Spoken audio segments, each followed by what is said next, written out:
I've dealt with guys like Trump my whole life, so have you. Guys who avoid paying their own taxes they owe because they figure, as he said last time out, it's because he's smart. Well, I'm sick and tired of smart guys. We have great confidence in our son. He is the smartest man I know. I mean, in terms of pure intellectual capacity. This is Hunter Biden, the son of resident Joe Biden. On December 7th, 2023, Hunter was indicted on 9 tax charges in California.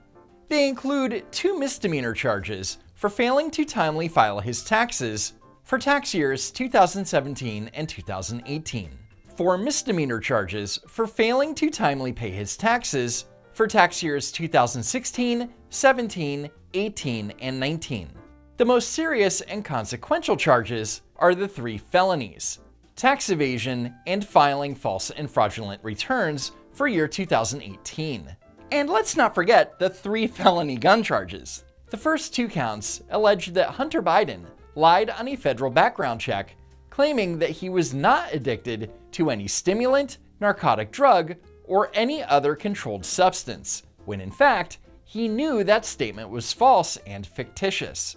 The third count pertains to Hunter possessing a weapon while using illegal drugs. Now, Hunter Biden faces up to 10 years in prison for the gun charges and up to 17 years for his tax crimes. Is he likely to get the maximum? Of course not. But the fact that he's being charged at all with 6 felonies is kind of a miracle. In June 2023, after a 5-year investigation, Hunter Biden and the U.S. District Attorney of Delaware agreed to a deal where Hunter would plead guilty to 2 misdemeanor tax charges and enter a pretrial diversion program related to the illegal gun purchase. And anyone with a brain knew that Hunter Biden was likely getting special treatment because he's the son of Joe Biden. And what the public didn't know is that this wasn't just a sweetheart deal, it was a massive sweetheart deal. In July 2023, 2 IRS whistleblowers, Gary Shapley and Joseph Ziegler, appeared in front of the House Oversight Committee.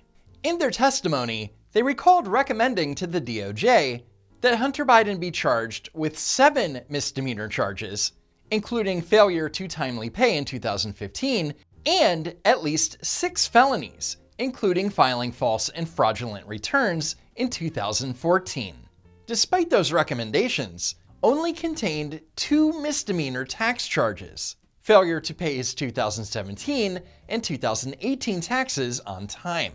The whistleblowers also alleged that Biden-appointed officials worked to sabotage the investigation. For example, IRS Special Agent Shapley explained during testimony that U.S. Attorney Weiss had no ability to charge 2014 and 2015.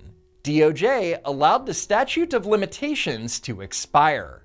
Hunter Biden not only failed to pay his 2015 taxes in a timely manner, but he also underreported his income from 2014 by approximately $400,000, which means that Hunter Biden is getting away with not having to pay around $125,000 in taxes. To make matters worse, Shapley said, Hunter Biden's defense counsel was willing to sign statute of limitations extensions for 2014 and 2015 and had done so several times. And that means there is no mechanism available to collect the tax owed by Hunter Biden for 2014 other than in a voluntary fashion. Gee, I wonder if Hunter Biden will ever voluntarily pay back that money. Yeah, right. And so, on July 26th, the Hunter Biden plea deal fell apart when, miraculously, a federal judge refused to approve the deal as written. District Judge Mariela Noriega noted that it contained atypical provisions. As written, Hunter Biden's legal team thought that Hunter would be protected from future charges, but the prosecution disagreed and stated that investigations into Hunter Biden were still ongoing. Judge Noriega asked the prosecution, "Is there an ongoing investigation here?" The prosecution responded, "There is." "May I ask then why, if there is? We're doing this piecemeal?" "Your Honor may ask," said the prosecution, "but I'm not in a position where I can say."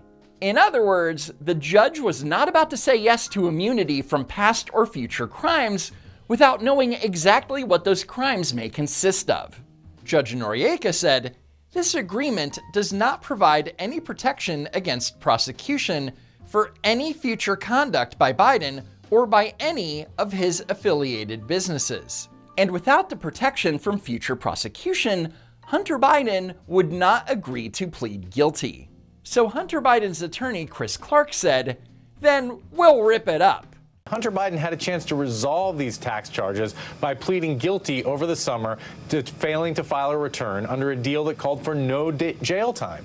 But that deal fell apart because prosecutors declined to declare him immune from future charges, leading his legal team to walk away. That's now looking like a catastrophic decision. Looking like? No, it was a catastrophic decision. All Hunter Biden needed to do was plead guilty to 2 misdemeanor tax crimes, which would have made the gun charges go away. But he and his legal team are fucking stupid. And speaking of that plea deal, why would the DOJ even allow an immunity provision? Well, because they wanted to give the president's son special treatment, and then they mistakenly thought that the judge wouldn't ask questions and that she would simply be a rubber stamp. But instead, months later, Hunter is being charged with 6 felonies, and these aren't going away. So the most serious of the felonies are Hunter Biden's alleged tax crimes. And man, it's not looking good for Hunter Biden. First, there's this summary of Hunter Biden's approximate expenses made in 2018, which includes $772,000 in ATM cash withdrawals, $383,000 in payments to various women, $151,000 in clothing and accessories, and $100,000 in adult entertainment. Now, spending lots of money isn't a crime, per se, but using that money to fund an extravagant lifestyle instead of paying your taxes is. What's worse is that Hunter Biden listed hundreds of thousands of dollars in personal expenses as business expenses. In 2022, Hunter Biden was embroiled in 2 civil proceedings. One was a paternity and child support action in Arkansas State Court with his baby mama, London Roberts. The other concerned spousal support for Hunter Biden's ex-wife, Kathleen. Both of these lawsuits required that Hunter Biden provide his financial records, including his tax returns for 2017 and 2018. But the 2018 returns didn't exist.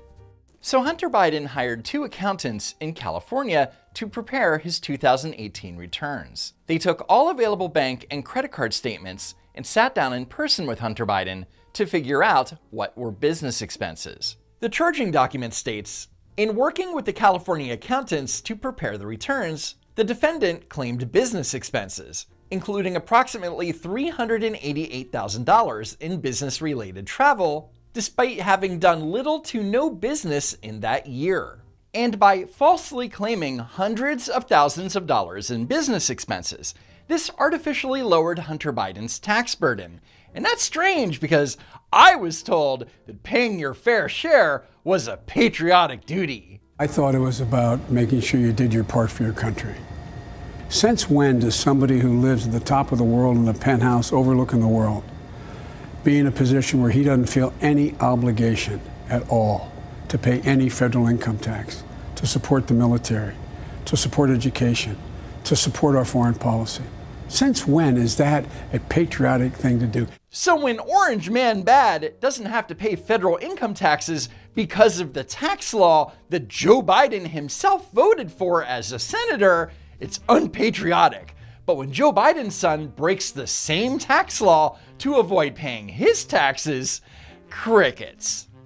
So Hunter Biden was using corporate funds from his C corporation, Owasco PC, and his business line of credit to pay for personal expenses, but he told his accountants that these were business expenses. Here are some highlights.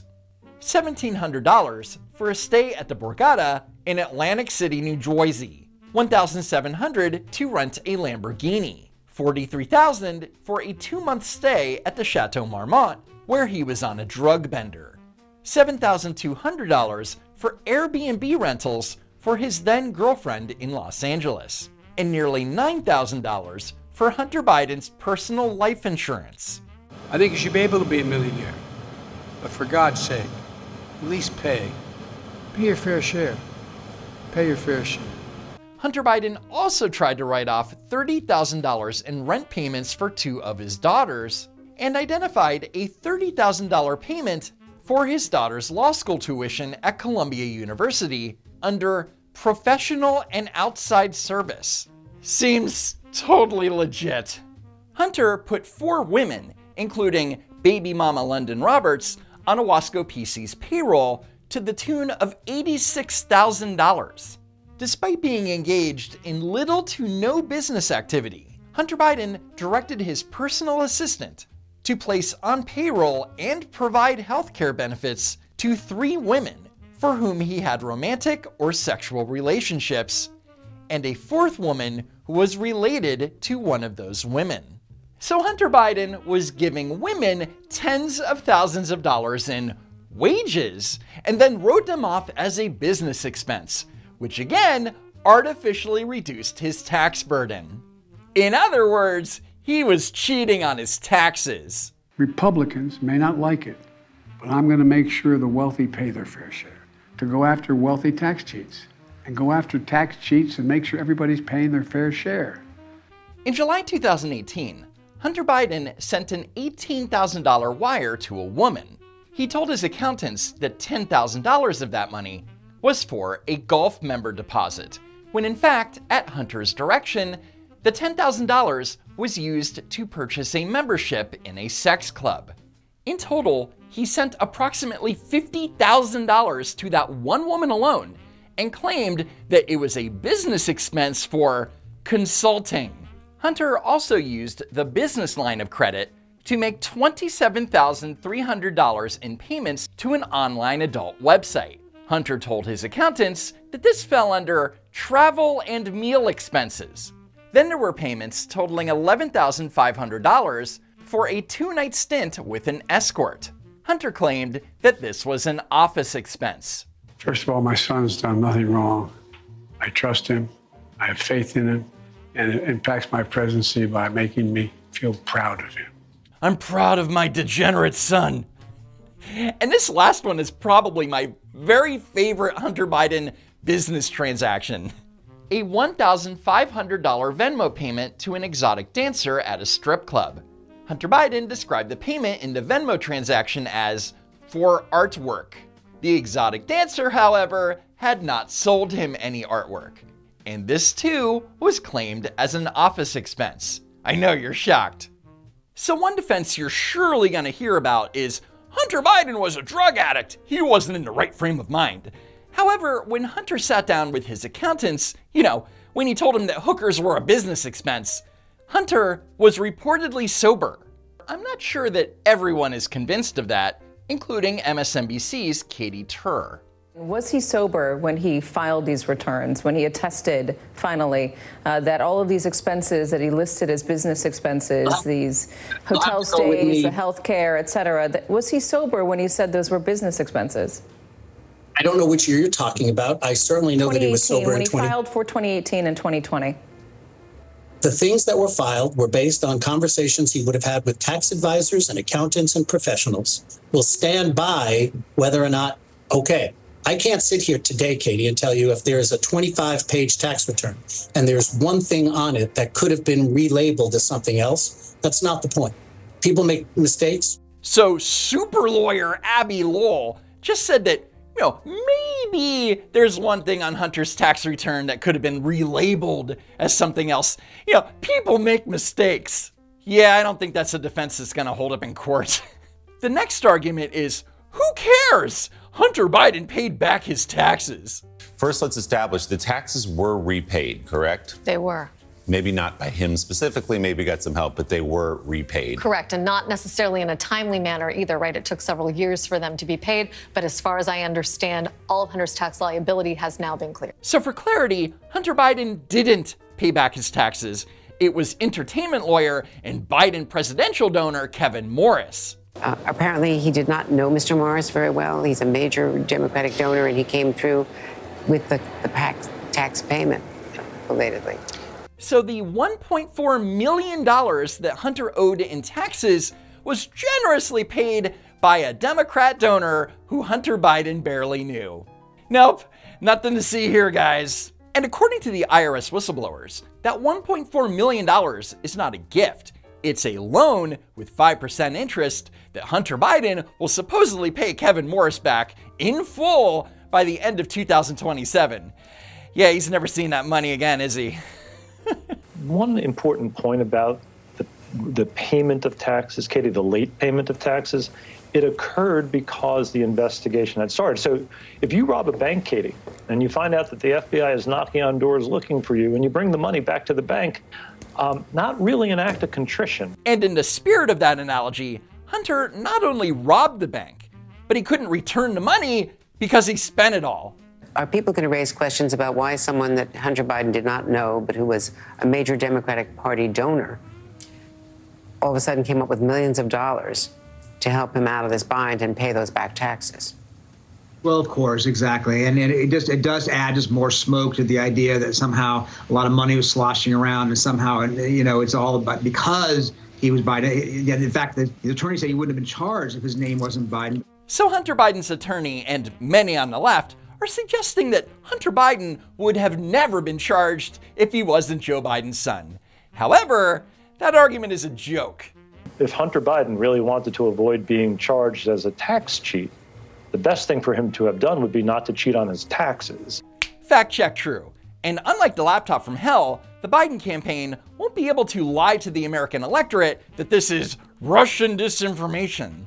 This is bad because it highlights the weakness in the Biden candidacy when it comes to the corruption issues. This is Hunter Biden taking money from foreign governments, using his father's name to get that money that nobody else without the last name Biden would have been, qualified if they had Hunter's resume, and then blowing it on, hookers and blow, literally. That's going to be really bad to have a trial in an election year for the president when it's the money that goes to that Biden corruption. And remember that a very large factor into Hillary Clinton's 2016 loss is that everyone knew that the Clintons were massively corrupt. And the fact that Biden's DOJ offered his son a slap-on-the-wrist plea deal feeds into the optics of corruption. So while his son was a tax cheat for years, not only is Joe Biden demanding that you pay your taxes, but he thinks that you should be paying even more. Pay your fair share. Pay your fair share. Pay your fair share. Anyway, that's it for now. Follow me on X at Don't Walk Run, and while you're at it, subscribe to the channel. As always, thanks for tuning in, and I hope to see you next time. If there is next time.